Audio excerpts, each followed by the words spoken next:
Hello there. This is Gary the Woodsman down in Three Rivers, Michigan. And this morning, before I had my latte or did my 10-mile run in my cute little running shorts, I was out here cutting with my chainsaw right here. Now, this here chainsaw was helpful today because we had a big problem. We had the power line up there, maybe you can see it, was coming right through this old pine tree that's been here for 25 years. So anyway, two parts of this process I'm going to explain to you right now, and this is pretty interesting stuff. Tied the rope to the near top of the tree, so I had to climb it with my ladder. Tied it to the back end of my four-wheel drive SUV, which isn't running that well right now, but it did the job today. So in either case, the whole trick was to get this tree to fall without ripping down the power line up there. So the way that I did that is a two-step process known to many woodsmen here in the Three Rivers area. So here's what I did. First of all, I cut a notch right into the tree, and I'll see if I can find it for you right here.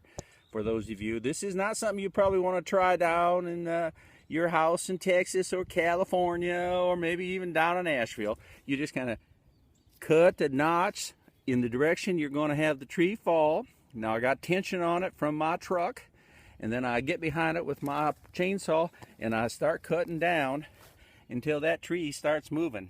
And pretty soon, lo and behold, that tree fell, and it fell right in the line that I wanted it to fall. So, reporting from Three Rivers, and this is, I think now I'll go down to McDonald's, get me another cup of coffee. Your chainsaw man. Yes, sirree. Have a good day, all of you, and whatever you're going to do today. Howdy, fans. I couldn't believe the response to that first video. So here's part two. A lot of people interested in, like, what happens next. Here's what happens next. Everything gets cleaned up, and every bit of that tree is gone. And over there on a big pile that we're going to burn later this summer. It might be at the 4th of July. Who knows? It's just going to be fun. But some people have asked me, you're good at a chainsaw, but what's that got to do with golf? Well, this is what we're going to show you right now. The fact that you have to ask that question immediately tells me a lot about you. One thing is, the golf swing and the chainsaw swing, are they anything similar? Here comes the answer. No, they're not. That's why we got a club right here. We got a club right here. You see this open area? Well, down here at Herlines Hideaway, we are now going to find out what these two things have to do together.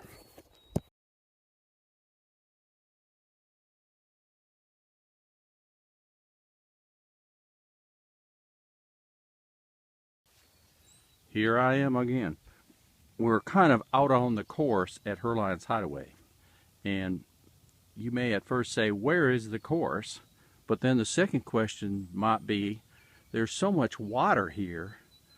Does that account for how you get such a good golf swing, especially on tough courses? And by golly, if you look at these golf balls here, you're going to start saying right away, there must be something to this chainsaw and golfing at Herlines Hideaway. So first of all, these balls here have been here all winter, and they're waiting for me to hit it out into the water. Of course, one of the first thoughts is, why in the world would you hit them out into the water? You're supposed to avoid the water when you're golfing, aren't you? Yes. But if you get good at hitting it in the water at Herlines Hideaway, when you get on a regular course, you're not afraid of that water at all, because you've had a good day of chainsaw and chipping out into the water. And these balls do return. These are very special golf balls. They come back at the end of winter. They just kind of come up here on shore. So here we go. We're just going to hit a few because we don't have a good camera set up. But we kind of get here by the balls, and these balls that have returned during the winter because they love the Herlines Hideaway. That's why they're here. And so we hit these balls, and they're pretty. A lot of pretty colors. We just practice a little bit with our pitching wedge on this case, or maybe it's a sander. sandwich, I don't know. Oh man. For all you guys out there in your running outfits and biking outfits, this in a flannel shirt is incredible.